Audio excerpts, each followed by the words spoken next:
apa permintaan kepada pemerintah itu? Nah, kita anjurkan ini kan, ini master kita kan beli di luar itu internet punya kan mahal, kan nggak sanggup kita pakai.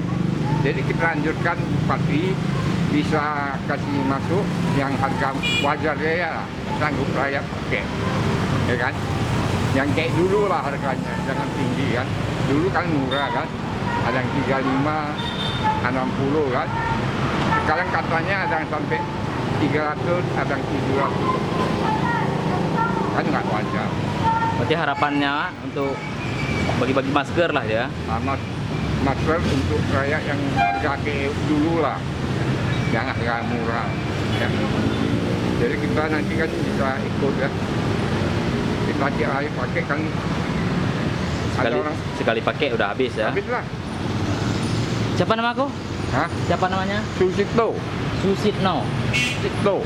Sucipto. Nah,